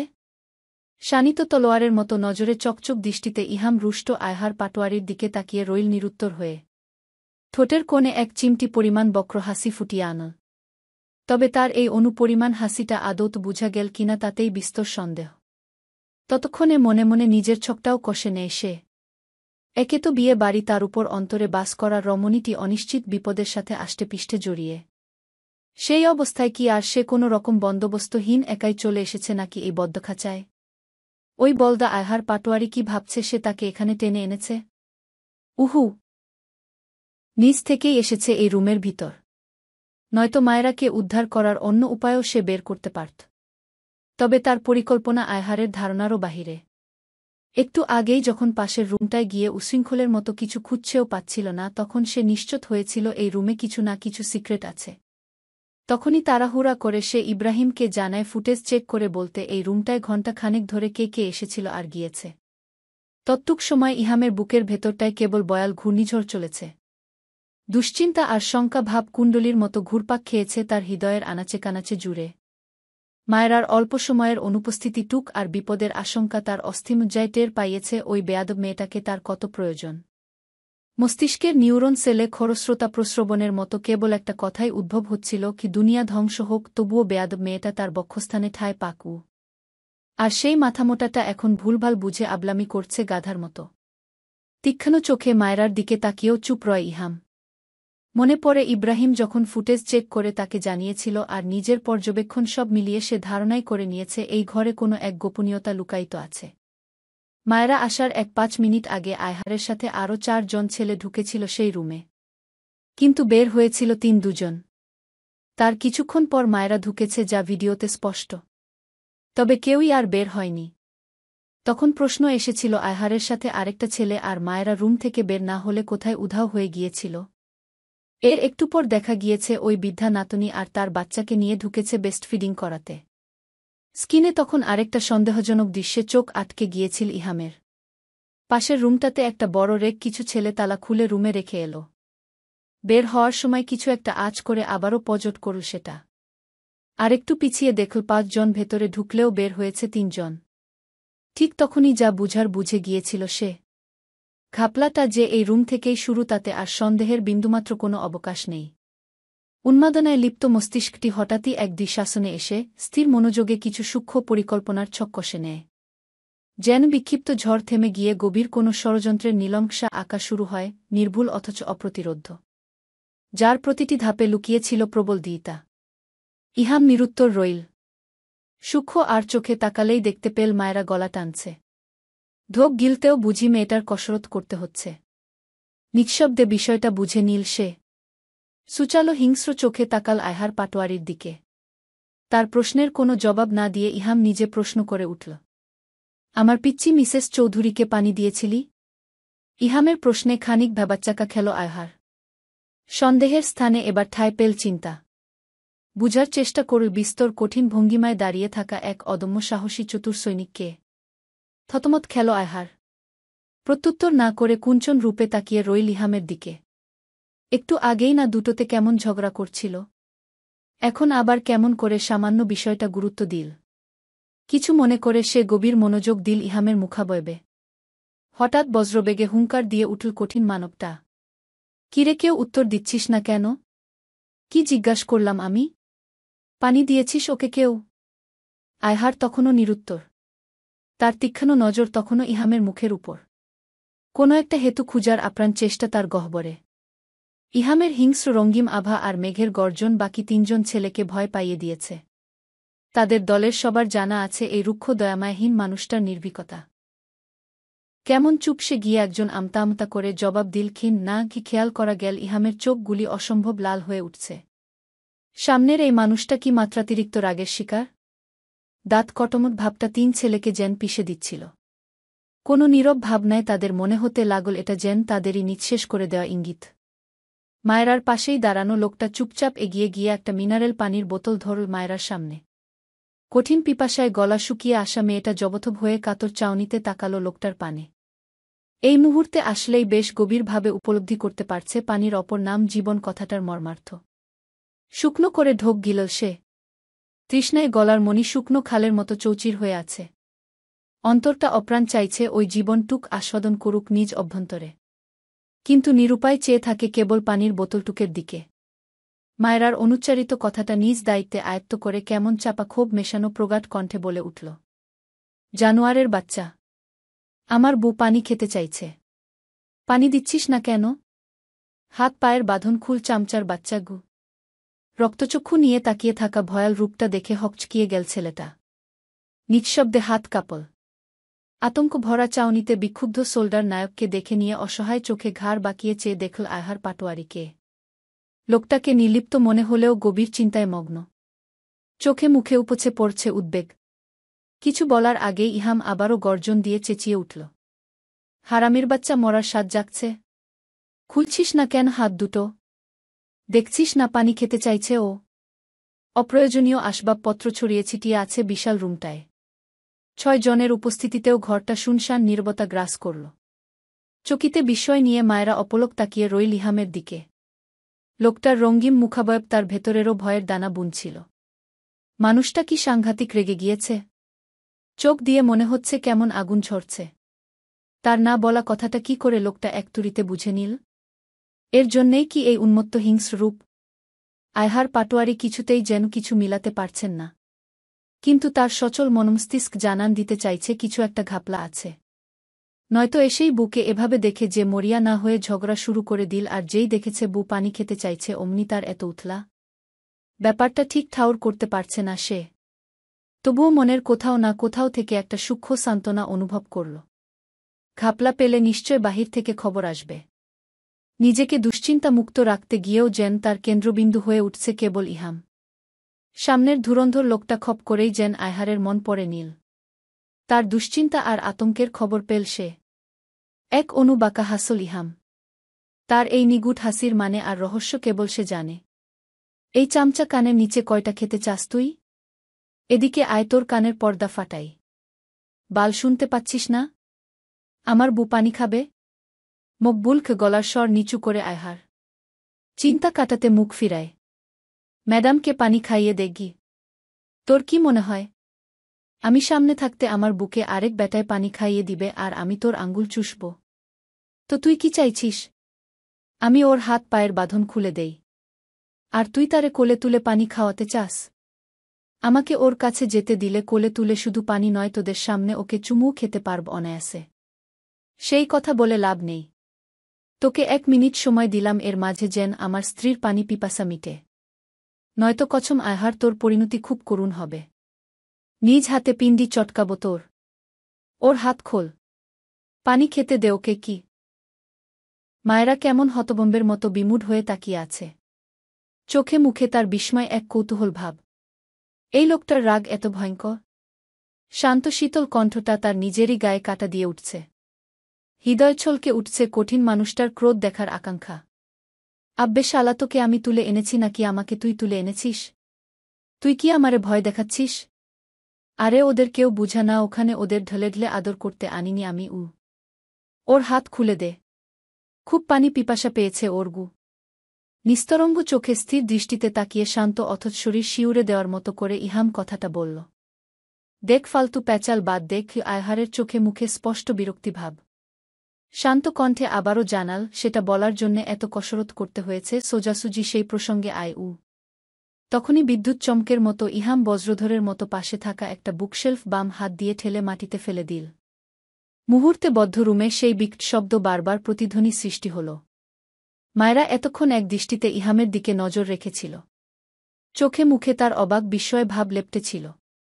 শব্দ শুনে সে তীব্র আতঙ্ক আর শঙ্কায় নিদারুণভাবে চোখমুখ খিচে নিয়েছে। বদ্ধ চোখের পাতায় ভাসছে ইহামের অতিরিক্ত হিংস্র রূপটা। দাঁত খিচে চোখ বন্ধ রাখা অবস্থাতেই ভীত মায়েরা ঘন ঘন নিঃশ্বাস নিল। আর চোখে সবটা পরক করে নিয়ে ইহাম হিমশীতল কণ্ঠে জানাল, আমার বউকে পানি দে আয়হার, নয়তো কোনো কথা ছাড়াই তোর পরিণতি টানব আমি। চোখ দিয়ে ইহামের দাউদাউ করে যেন আগুন ঝরছিল। ফিচেল হেসে আয়হার দেখে গেলে ইহামের ক্রোধটা। মায়েরার পাশেই এক হাতে পিস্তল আরেক হাতে পানির বোতল নিয়ে দাঁড়িয়ে থাকা ছেলেটাকে ইশারা করল খুলে দিতে হাতের বাঁধন। ছেলেটা দ্রুত তা করতে লাগল। আয়হার দৃষ্টি ঘুরিয়ে পুনরায় তাকাল ইহামের দিকে। স্তব্ধ শরীর থেকে আগুন নির্গত হওয়ার মতো হোসহোস করছিল সে। অথচ তার ভেতরের তীব্র দাবানলের কথা জানতেও পারল না আয়হার পাটোয়ারি। যা ওই গম্ভীর কঠিন মানুষটার শক্তপোক্ত উর্বর। কিরে বাবু, এখন থেকে বুঝি তুই তোর বউয়ের হাত দিয়ে আমাদেরকে টাকা দিবি? তোর আব্বা ডাক্তারের কাছে যাবে, সেই টাকা তুই নিজের হাতে দিতে পারছিস না? ছুটির দিনের সুন্দর একটা বিকালে আম্মার এরকম একটা প্যাঁচানো অভিযোগে আমি আর শান্তা দুজনেই ভ্যাবাচেকা খেয়ে গেলাম। আব্বা সংসারের কঠিন প্যাচ থেকে নিজেকে দূরে রাখতে ভালোবাসেন। আমার বিয়ের পর থেকে সেটা আরও প্রকট হয়েছে। তিনি অনেকটা না শোনার ভান ধরে পাশের রুমে চলে গেলেন। পরিবারের একমাত্র ছেলের বুকে যদি সেই ছেলের মা অপছন্দ করতে শুরু করেন, তাহলে সেই ছেলের মানসিক যন্ত্রণার কোনো সীমা থাকে না। আমিও সীমাহীন যন্ত্রণার মধ্য দিয়ে যাচ্ছি। বিয়ের পর থেকেই আমার স্ত্রী শান্তাকে আম্মা সহ্য করতে পারেন না। আজকাল তো আম্মা ওকে একেবারেই সহ্য করতে পারছেন না। শান্তা ভীষণ ধৈর্যশীল, কর্তব্যপরায়ণ এবং ঠান্ডা মাথার মেয়ে। সে তার মতো করে চেষ্টা চালিয়ে যাচ্ছে আম্মাকে খুশি রাখার। কিন্তু খুব একটা লাভ যে হচ্ছে না, সেটা আম্মার এই প্রশ্ন শুনে নিশ্চিত হলাম। পৃথিবীর অনেক পুরুষ এই সমস্যা নিয়েই হাসিমুখে জীবন পার করে দেয়া। কিন্তু আমি কোনোভাবেই বিষয়টির সাথে খাপ খাওয়াতে পারছি না। বউ শাশুড়ির এই দ্বন্দ্ব আমার কাছে বিশ্বের জটিলতম রাজনীতির চেয়েও দুর্বোধ্য এবং দমবন্ধকর লাগছে। টানা 2 মাসের অফিস প্রজেক্ট শেষ করে গতকাল থেকে একটু ফ্রি হয়েছি আমি। গত 2 মাসে আমার কোনো ছুটির দিন ছিল না। ট্যুরেও যেতে হয়েছে কয়েকবার, তাই পরিবারের কাউকে শান্তাকে কোনো সময় দিতে পারিনি আমি। আজকে আমার প্ল্যান ছিল শান্তাকে নিয়ে একটু বের হব বিকেলে। এদিকে আবার আজকেই আব্বার ডাক্তারের অ্যাপয়েন্টমেন্ট নেয়া। সেরকম জটিল কিছু নয়, রুটিন চেকআপ, হাসপাতালও কাছেই। সাধারণত ড্রাইভারকে নিয়ে আব্বা আম্মা দুজনে মিলেই চলে যায় ডাক্তারের কাছে। কখনো কখনো বড় আপা চলে আসে আব্বার ডাক্তার দেখানোর প্রয়োজন হলে। ছুটির দিনের দুপুরে খাওয়ার পর্ব শেষ করেই আমি আয়েশ করে 1 কাপ চা খাই। অনেকদিন পর ছুটি পেয়েছি বলে শান্তাও আজকে খাবারের পর চা নিয়ে বসেছিল আমার পাশে। টেবিলে বসে চায়ের কাপে চুমুক দিতে দিতে পারিবারিক গল্পগুজব করছিলাম সবাই মিলে। গল্প করতে করতেই আব্বা আর আম্মা ডাক্তারের কাছে যাবার জন্য রেডি হয়ে গেছেন। আম্মা আমার মাথায় হাত বুলিয়ে দিচ্ছিলেন। আমি শান্তাকে বললাম আলমারি থেকে 1010 টাকা বের করে আব্বার হাতে দিতে। শান্তা টাকা নিয়ে আসার সঙ্গে সঙ্গে আম্মা বললেন, কিরে বাবু, এখন থেকে বুঝি তুই তোর বউয়ের হাত দিয়ে আমাদেরকে টাকা দিবি? ইত্যাদি ইত্যাদি। শান্তার হাতেই রয়েছে টাকাগুলো, কিন্তু সাহস করে সে টাকাটা আব্বা কিংবা আম্মার হাতে দিতে পারছে না। আব্বা তো পাশের ঘরে চলে গেলেন তাড়াহুড়া করে। শান্তার অপ্রস্তুত মুখের দিকে তাকিয়ে নিজেকে হঠাৎ খুব অপরাধী মনে হচ্ছিল। আমি উঠে গিয়ে টাকাটা নিয়ে নিলাম। শান্তা যতটা সম্ভব পরিস্থিতি স্বাভাবিক করার জন্য বলল, আমার মনে হয় তুমি সাথে গেলে ভালো হতো। এই গরমের মধ্যে বাবা মা বের হচ্ছেন। তুমি তো বাসায় আছো, আজকে সাথে যাও না গি। আমি বুঝতে পারছি শান্তা আজকে বিকেলের প্ল্যানটা ক্যান্সেল করে দিতে চাচ্ছে আম্মার ভয়ে।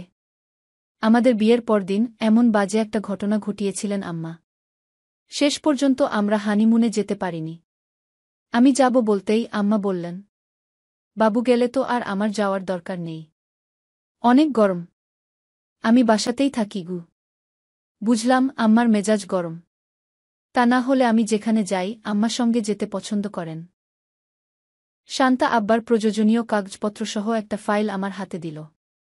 তারপর এক এক করে ডাক্তারকে কি বলতে হবে, আব্বার ওষুধপত্র কোনটাতে কি সমস্যা হচ্ছে, কোনো খাবারে বদহজম হয়, কোনো খাবারে হাত পা জ্বালা করে, কোনো ওষুধে চুলকানি হয়, কোনো ওষুধ খেলে ঘুম হয় না, ইত্যাদি ইত্যাদি সব আমাকে বুঝিয়ে দিল। আব্বার অসুখ বিসুখের যাবতীয় খুঁটিনাটি শান্তার মুখস্থ একেবারে। আমি অবাক হয়ে শান্তার মুখের দিকে তাকিয়ে রইলাম, কারণ আমার কোনো বোনকেও আব্বার এত খেয়াল রাখতে দেখেছি বলে আমার মনে পড়ছে না। অবশ্য তারা এ বাসায় থাকে না, বড় আপা ছাড়া বাকি দুই বোন সপরিবারে বিদেশে রয়েছে বর্তমানে, তবে একসময় তো ছিল তারা।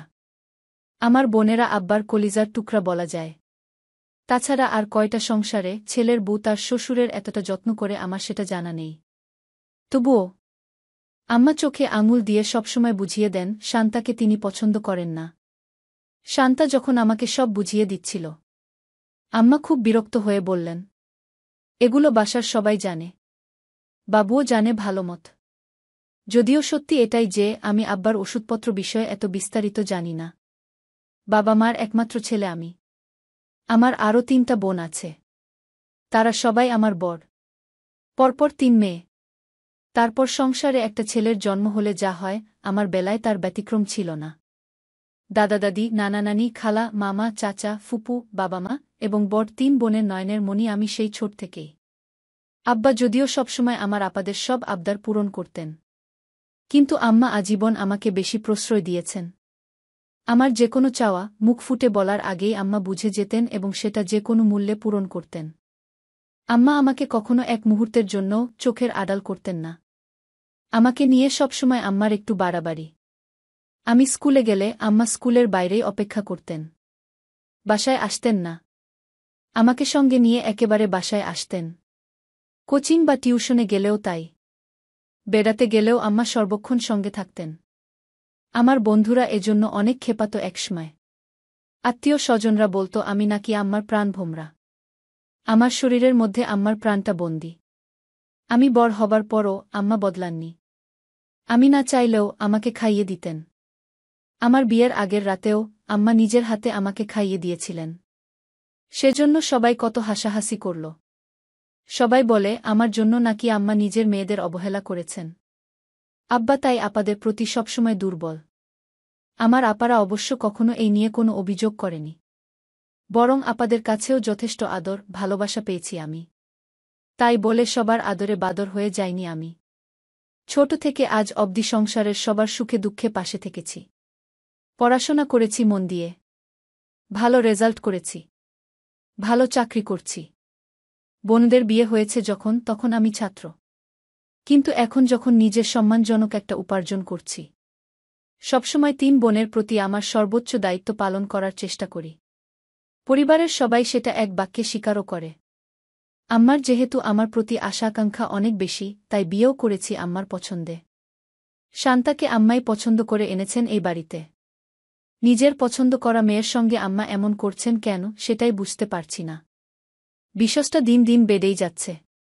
প্রায়ই ভাবি আম্মার সাথে কথা বলবো, কিন্তু শান্তা একেবারেই চায় না আমি এই বিষয়ে কথা বলি। এতে নাকি আম্মা কষ্ট পাবেন। নিজের চেনা সেই মাকে আজকাল খুব অচেনা লাগে। বিশ্বাসটা নিয়ে আমি অনেক ভেবেছি। সত্যি বলতে শান্তার কোনো দোষ আমি দেখি না। সে তার সবটুকু দিয়ে চেষ্টা করছে প্রথম থেকেই। আমার কাছে কিংবা নিজের বাবা মায়ের কাছে কখনো কোনো অভিযোগ করে না। এত ধৈর্য ওর। বিয়ের পর আব্বা এবং আমার বোনেরা বলেছিল চাইলে আমি আলাদা সংসার করতে পারি। তারা আমার বিয়ের পরপরই বুঝতে পেরেছিল আম্মা শান্তাকে পছন্দ করছেন না। তাছাড়া আমার ৩ বোনের কেউই তাদের শ্বশুর শাশুড়ির সঙ্গে থাকে না। কিন্তু আমার বিশ্বাস ছিল আম্মার উপর। তাই আলাদা থাকার সেরকম কোনো ইচ্ছা মনে জাগেনি। আম্মাকে ছেড়ে আলাদা থাকার কথা আমি ভাবতেই পারি না।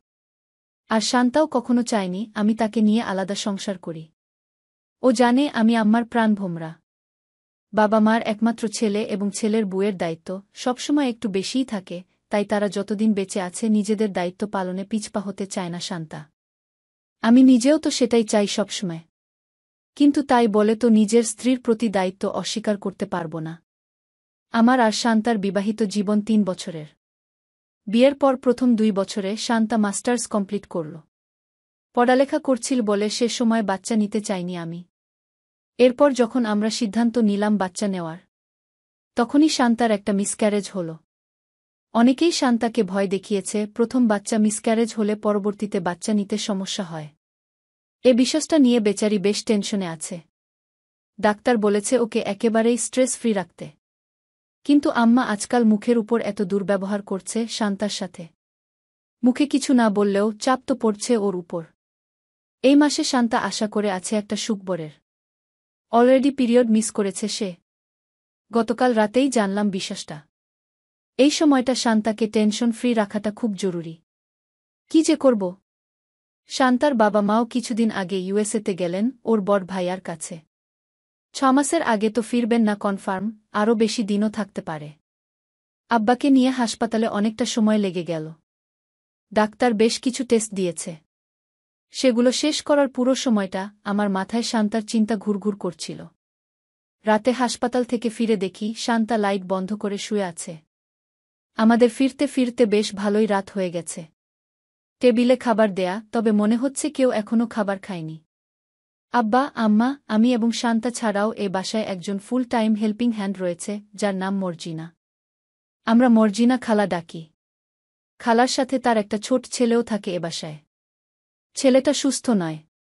মর্জিনা খালা ঘরের কাজে যথেষ্ট সাহায্য করলেও রান্নাবান্নার কাজ সবসময় শান্তা নিজেই করে থাকে। আগেই বলেছি শান্তা খুব সংসারী মেয়ে। আজকে আমি অনেক দিন পর ছুটি পেয়েছি বলে দুপুরে অনেক রান্নাবান্না করেছিল শান্তা। তবে ওর শরীরটা ভালো নয়। দুপুরে সে যে খেতে পারেনি সেটা আমি খেয়াল করেছি।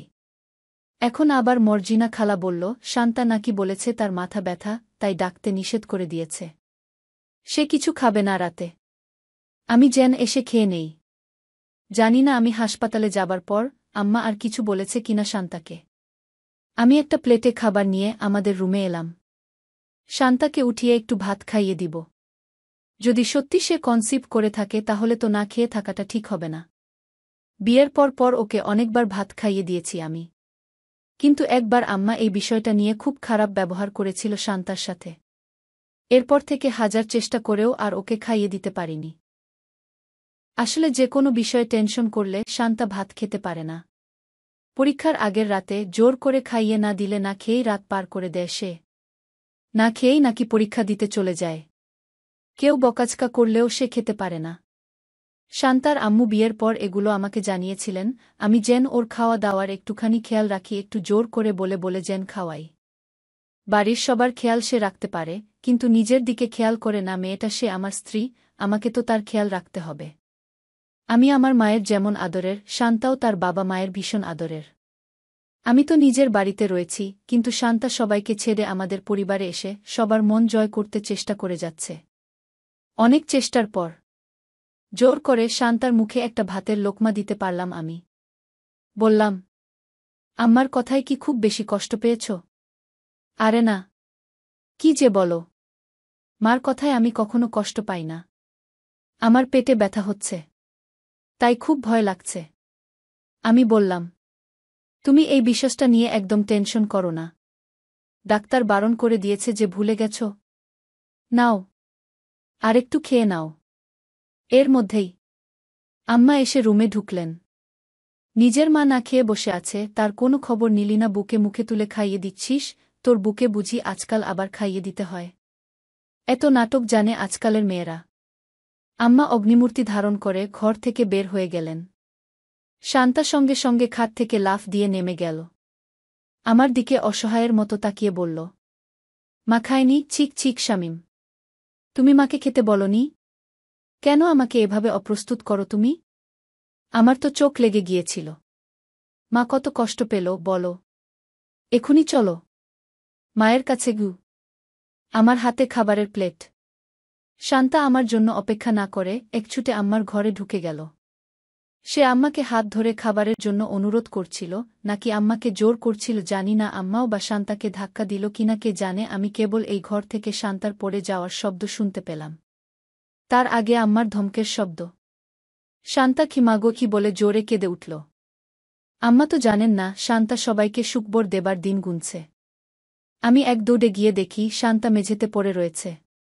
পেটের মধ্যে 2 হাতে ধরে রেখেছে সে। আম্মাকে বললাম, কি করলেন আম্মা, এত রাগ আপনার শান্তার উপর? শান্তাকে কোনোরকমে কোলের মধ্যে তুলে নিলাম আমি। এক্ষুনি হাসপাতালে নিয়ে যাব। মর্জিনা খালাকে বললাম ড্রাইভারকে তুলতে তাড়াতাড়ি। আম্মা হাউমাউ করে কাঁদছেন আর বলছেন, আমার সুখের সংসার তছনছ হয়ে গেল আল্লাহ। যদিও এখনও নিশ্চিত নই প্রেগন্যান্সির বিষয়ে, তবুও এক অজানা আশঙ্কায় পা গলের মতো লাগছে আমার। চিৎকার করে আম্মাকে বললাম, শান্তা অসুস্থ আম্মা, আপনি কি কিছুই দেখেন না চোখে? কিছুই বুঝতে পারেন না, খালি নিজের খুশি চান, এত স্বার্থপর আপনি। কোলের মধ্যে আমাকে জাপটে ধরে শান্তা ফোপাচ্ছে। এই ফোপানির অর্থ কেবলমাত্র আমিই বুঝতে পারছি। সময়টা পরন্ত বিকেল বলা চলে, কিংবা গোধূলির লগ্ন। সবে আকাশের নীলাভ মেঘগুলো ছুটোছুটি করে রক্তবর্ণ ধারণ করছে। চারদিকে হলদেটে ভাব ছড়িয়ে গেছে কেমন। ঘণ্টা খানেক পরেই সূর্য অস্ত যাবে পশ্চিম আকাশে। বারান্দায় দাঁড়িয়ে গোধূলির সময়টাই উপভোগ করছিল নেহা। কোথা থেকে যেন ওর বড় ভাই এসে ওকে বলতে লাগল, এখনও রেডি হোসনি? রেডি হব কেন ভাইয়া? ও হ্যাঁ, মনে পড়েছে। আজ তো তোমার জন্য পাত্রী দেখতে যাওয়ার কথা, তাই না? তোমরা যাও না? আমি যাব না প্লিজ। আমার অ্যাসাইনমেন্ট করার আছে অনেকগুলো। অ্যাসাইনমেন্ট করার আছে তো করবি। তোকে বারণ কখন করলাম আমি? আজ বৃহস্পতিবার, কাল শুক্রবার, পরশু শনিবার। অফ থাকবে ভার্সিটি 2 দিন। সো এত প্যারা নেওয়ার কিছু নেই। সে না হয় বুঝলাম যে তুমি যে কোনোভাবে আমায় নিয়ে যাবে, কিন্তু এই সন্ধ্যাবেলা কে যায় মেয়ে দেখতে? সন্ধ্যা কই? গোধূলি কেবল। আর সন্ধ্যাবেলায় যাব। সমস্যা নেই, বাবা মা ঠিক করেছে সময়। সবার অফিসে কাজ থাকে, মেয়ের বাবা ভাইয়েরাও কাজে ব্যস্ত থাকে নাকি, তাই সন্ধ্যাবেলাতেই। তুমি মনে হয় উদ্বিগ্ন হয়ে আছো মেয়ে দেখতে যাওয়ার জন্য। মেয়ে কিসে পড়ে? তোর 2 ব্যাচ সিনিয়র, একটা প্রাইভেট ইউনিভার্সিটিতে পড়ে। তুমি ছবি দেখেছ? হ্যাঁ। অনেক সুন্দর। কি সুন্দর কি না জানি না, তবে মিষ্টি দেখতে। নামটাও মিষ্টি। তোর নামের সাথে মিল আছে। আব্বু আম্মুর যদি পছন্দ না হয়? ওদের পছন্দ হয়েছে বলেই দেখতে যাচ্ছি। আন্টি পরিয়ে আসব। আচ্ছা, আমি রেডি হচ্ছি, একটু সময় দাও। পাত্রপক্ষের সামনে বসে আছে নুরি। বসে আছে বললে ভুল হবে, নিজেকে বসিয়ে শান্ত রাখার চেষ্টা করছে। 2 হাত একাধারের কচলিয়ে যাচ্ছে। এই ঠান্ডা আবহাওয়ার মাঝেও কপালে ঘাম জমেছে ওর। আজ সকালেই জানানো হয়েছে ওকে যে পাত্রপক্ষ দেখতে আসবে। গোপনে শিরিন বেগম আর আমজাদ হোসেন সব দেখে শুনে ঠিক করে রেখেছেন। আজই পাত্রপক্ষ আংটি পরিয়ে যাবে নাকি? নুরি কথাটা শোনার পর খানিক সময়ের জন্য যেন স্তব্ধ হয়ে গিয়েছিল। সাথে মন খারাপ আর কান্নাও পাচ্ছিল ওর। ওর বেলাতেই কেন এমন হবে? কই ইলমার বেলাতে তো এমন হুট করে বিয়ের সিদ্ধান্ত নেওয়া হয়নি। নুরিকে কোনো রকমে বুঝিয়ে ইলমা আর নীলাম্বরী রেডি করিয়ে ড্রয়িং রুমে এনে বসিয়েছে। বাড়ির প্রবীণ সদস্যরা রান্না বান্নায় ব্যস্ত। শিরিন বেগম মেয়ের পাশে বসে আছেন। রেণুকা বেগম সবাইকে চা নাস্তা নিয়ে এসে দিচ্ছেন। মনোয়ারা বেগম রান্নাঘরের দিকটা সামাল দিচ্ছেন। বাড়ির পুরুষ সদস্যরা কেউই বাসায় ফিরেনি এখনো। সবাই চা নাস্তা খাওয়ার মাঝেই আমজাদ হোসেন, ইলিয়াস হোসেন আর ফারুক হোসেন বাসায় প্রবেশ করেন। ড্রয়িং রুমে সবাইকে দেখে বুঝতে বেগ পেতে হয় না যে নতুন আত্মীয়রা ইতিমধ্যেই পৌঁছে গেছে। আমজাদ হোসেন হাতে থাকা ফাইল আর কোর্ট নীলাম্বরীর হাতে দিয়ে সোফায় বসেন। তারপর ছেলে পক্ষের সাথে কুশল বিনিময়ে ব্যস্ত হয়ে পড়েন। ইলিয়াস হোসেন আর ফারুক হোসেন ও কুশল বিনিময় করে ফ্রেশ হতে চলে যান। নীলাম্বরী আমজাদ হোসেনের ব্যাগ, ফাইল আর কোর্ট রুমে রাখতে চলে যায়। এই ফাঁকে তার আহিলকেও কল করতে হবে। একমাত্র বোনের বিয়ের পাকা কথা চলছে, এখানে তো তার বড় ভাই হিসেবে উপস্থিত থাকা অত্যাবশ্যক। নীলাম্বরী ফোন হাতে নিয়ে ভাবতে থাকে আহিলকে কল করবে কিনা। কল করলেই আহিলের লাগামহীন কথার সম্মুখীন হতে হবে। সেদিন রাতের পর থেকে আহিল যেন বেহায়া হয়ে উঠেছে। যখন তখন মুখ ফসকে বেফাস কথা বলে ফেলে। নির্লজ্জের মতন এটা ওটা বলতেই থাকে। বিশেষ করে হসপিটালে যাওয়ার পর ডিউটির ফাঁকে নীলাম্বরীকে কল করে। নীলাম্বরী নানান ভাবনা সাইডে রেখে আহিলের নাম্বারে কল করে। দুবার রিং হতেই ওপাশ থেকে আওয়াজ আসে, মিস করছি জান, উম্মাহ। নীলাম্বরী ফোনটা কানের থেকে দূরে নিয়ে নেয়। তারপর স্থির হয়ে ফোন কানে নিয়ে বলে উঠে, শুনছেন? শোনার জন্যই তো ওয়েট করে আছি। কিন্তু তুমি বলছোটা কই, বলো বলো, আমি শুনছি। বাসায় আসবেন কখন? কেন? মিস করছো বুঝি আমায়? কেন মিস করছো গো? আমায় মিস করছো নাকি আমার? চুপ করুন তো, একদম বাজে কথা বলবেন না। সারাক্ষণ নির্লজ্জের মতন এটা ওটা বলে বেহায়াপনা করেই যাচ্ছেন। বাসায় কখন আসবেন সেটা বলেন। চলে আসছি তো আমি। এখন বাড়িতে ঢুকবো আর কি। গাড়ি নিয়ে গেট দিয়ে ঢোকার পরেই তো কল দিলে তুমি। তাহলে রিসিভ করলেন কেন? বাসায় এসেই যখন পড়েছেন তো রিসিভ কেন করলেন? তুমি অনেক ঝগড়ুটে হয়ে গেছো নীল। সারাক্ষণ ঝগড়া করো আমার সাথে। কল রিসিভ করেছি তো কি হয়েছে? আপনি এখন কই? বাসার বাইরে দাঁড়িয়ে তোমার সাথে কথা বলছি। কেন? বাসার ভেতরে আসুন। আর কল রাখুন। আপনাকে খুঁজছে বাবা। বিরক্তিকর লোক একটা। তুমি আমার সামনে আইসো আজ একবার। দেখবা তখন আমি বিরক্তিকর নাকি অন্য কিছু। আচ্ছা বাদ দাও। একটা চুমু দাও। কি হ? দিবা কি না? পারব না। আচ্ছা। বলেই আহিল কল রেখে দিয়ে বাসার ভেতরে আসে। নীলাম্বরী ও ড্রয়িং রুমে চলে এসেছে। নীলাম্বরী এসে নুরির সোফার পেছনে দাঁড়ায়, নুরিকে ধরে। নীলাম্বরী তাকিয়ে দেখে আহিল সোফায় বসে ছেলেকে এটা ওটা জিজ্ঞেস করছে। তোমার নাম আহিল? ওয়াসিম সাঈদ। ও আচ্ছা। কি করো? I mean to say professionally কি করো, আহিল? বাবার বিজনেস দেখাশোনা করছি। আর এটাই এগিয়ে নিয়ে যাওয়ার ইচ্ছে। ওয়াসিম। ওকেই। আহিল। আরও কিছু জানার থাকলে জিজ্ঞেস করো আহিল। আমজাদ হোসেন। আর কিছু জানার নেই আব্বু। তোমারা তো সব খোঁজ খবর নিয়ে রেখেছ। বাট আহিল। কি?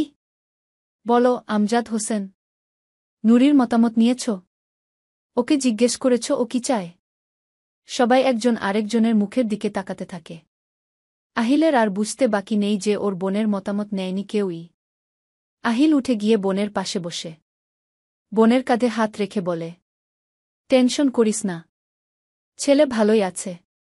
আমি খোঁজ নিয়ে রেখেছি। একটু দোষ পেলেও তোকে ওদের সামনে আসতে দিতাম না। ভাইয়ার উপর ভরসা আছে তো? নুরি আহিলের দিকে তাকায়। কিছু বলে না আর। আহিল বুঝতে পারে বোন ওকে নিজের থেকে বেশি বিশ্বাস করে। এতক্ষণে নুরি হালকা হয়ে গেছে। আহিল ইলমাকে ডেকে বলে, নুরিকে ভেতরে নিয়ে যা। এখানে এতক্ষণ বসিয়ে রেখেছিস কেন? আন্টি পড়ানো হয়নি তো এখনো, ইলমা? ওকেই। আঙ্কেল আন্টি আপনারা আমার বোনের উপর সন্তুষ্ট তো? আমি স্ট্রেইট কয়েকটা কথা বলে নেই। আপনার ছেলে মেয়েদেরকেও। আমার বোনকে একদম রাজকন্যার মতন মানুষ আমরা করিনি। ঘরকন্যার কাজ যেটুকু পারার পারে। আর না পারলেও সমস্যা নেই। আমরা 3 ভাই আমাদের বোনদের কাজ করিয়ে নেওয়ার জন্য এক্সট্রা বেতন দিয়ে কাজের লোক অ্যাপয়েন্ট করে দিব। ইলমার ক্ষেত্রে যদিও সেটা প্রয়োজন হয়নি, তবে ওর ক্ষেত্রে হতেই পারে। কারণ ও ছোট সবার। এখন কথা হচ্ছে আমরা আমাদের বোনকে ফেলে দিচ্ছি না বা আপনাদের কাছে বেচেও দিচ্ছি না। আমার বোন যেন মুক্তভাবে শ্বাস নেওয়ার জায়গা পায় একটু। আর ওয়াসিম, পুরুষ মানুষ বাসায় থাকতে বউ শাশুড়ির ঝামেলা হয় বলে আমার মনে হয় না। তাই এমন ঘটনা যেন না দেখি। আর তোমার কোনো অভিযোগ ও যেন না শুনি। আমার বোন একবার রাগ করে এ বাসায় পা রাখলে দ্বিতীয়বার ও বাসায় যেতে দিব না আমি। সেটা ও চাইলেও না। আর তোমার বোনের প্রতি তোমার যতটা স্নেহ আমার বোনের প্রতি আমাদের 3 ভাইয়ের 3 গুণ বেশি স্নেহ। তাই মাথায় রাখিও কথাটা। আমার কথাগুলোতে তো মনে হলেও আমার কিছু করার নাই। যা বলার মুখের উপর বলে দিয়েছি। আমজাদ হোসেন আর শিরিন বেগম কিছু বলতে নিয়েও বলার সাহস পান না। কারণ আহিল কথা বলার সময় একটু কিছু বলতে নিয়েছিল শিরিন বেগম, তো আহিল হাত উঁচিয়ে থেমে যেতে ইশারা করে শিরিন বেগমকে। আহিলের কথা শুনে ওয়াসিমের বাবা মা বলে, চিন্তা করিও হা বাবা, তোমার বোন আমাদের মেয়ে হয়ে থাকবে। চিন্তা তো অবশ্যই করব। চিন্তা করো না কেন? আপনাদের তো আর আমি 1000 বছর ধরে চিনো বসে নেই যে একবারেই বিশ্বাস করে নিব। চিন্তা অবশ্যই করব। আমার বোন আমাকে চিন্তা করতে হবে না? মেয়ের মতন রাখবেন বলে যদি না রাখেন তখন? ওয়াসিমের বাবা মা কি বলবো না বলবো ভেবে পায় না। উনাদের এমন চুপ হয়ে যেতে দেখে আমজাদ হোসেন উনাদের আশ্বস্ত করেন যে বোনের প্রতি স্নেহ থেকেই তার ছেলে এমন ধরনের কথা বলছে। উনারাও বুঝতে পারেন সেটা। সবার আলোচনা শেষে ওয়াসিম শাইদ নুরির হাতে আংটি পরিয়ে দেয়।